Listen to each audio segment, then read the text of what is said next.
Hello everyone, welcome back to my channel. आज आपण बनवणार आहोत पनीर टिक्का रोल। त्यासाठी इथे मी प्रथम 1 टेबलस्पून बेसन घेतला आहे।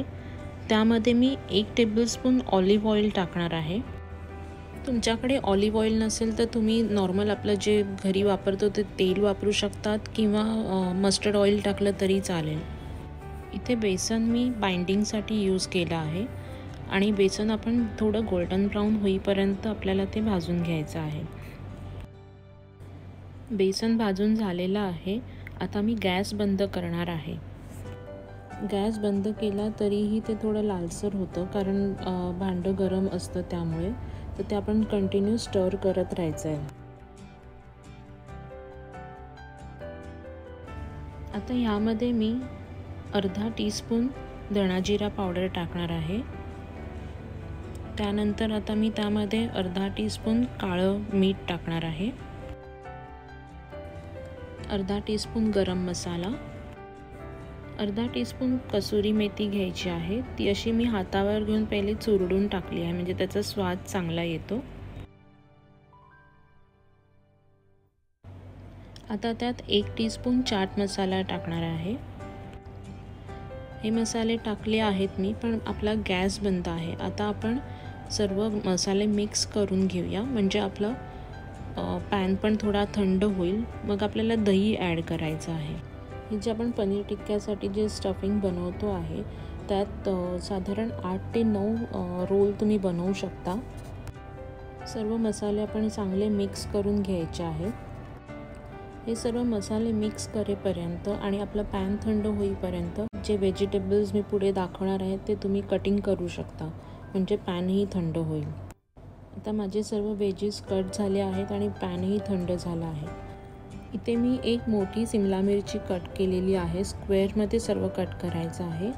1.5 टमॅटो घेतला आहे, मीडियम साईजचे 1.5 टमॅटो, आणि कांदा मी एक मोठा आणि एक मीडियम साईजचा कांदा मी घेतलेला आहे।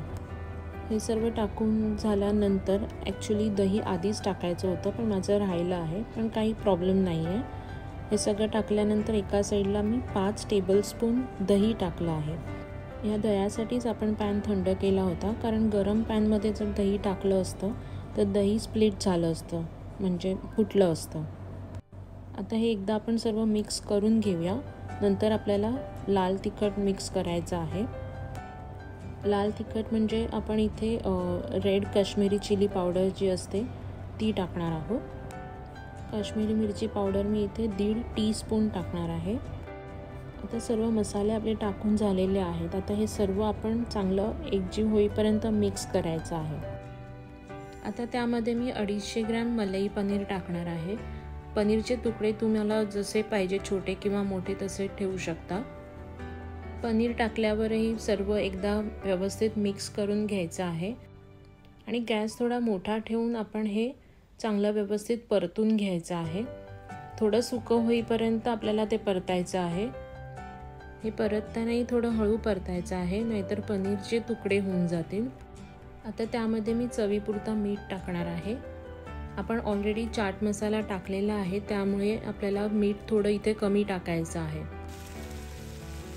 पनीर टिक्क्याची ही जी ग्रेव्ही आहे ती आता आपली तशी रेडी आहे, पण आपल्या ज्या व्हेजीज आहेत त्या अजून नीट तशा शिजलेल्या नाही आहेत। त्यामुळे आता आपण त्यामध्ये अर्धा कप पाणी टाकायचं आहे।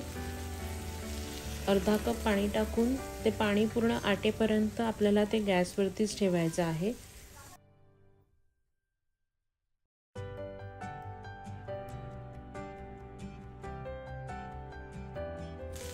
आता ग्रेव्हीतलं पाणी पूर्णपणे आटलेलं आहे। आता मी गॅस बंद करणार आहे।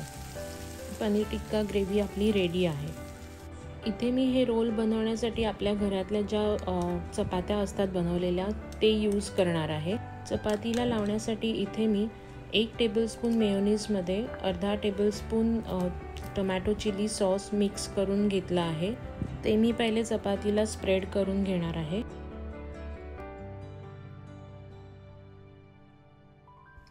आता या चपातीवरती मी मधोमध पनीर टिक्का आपण जो बनवला आहे ते मी लावणार आहे। त्यावरती थोडा बारीक चिरलेला कांदा आणि कोथिंबीर स्प्रिंकल करायची आहे। चपाती अशी एका साईडने रोल करून घ्यायची आहे।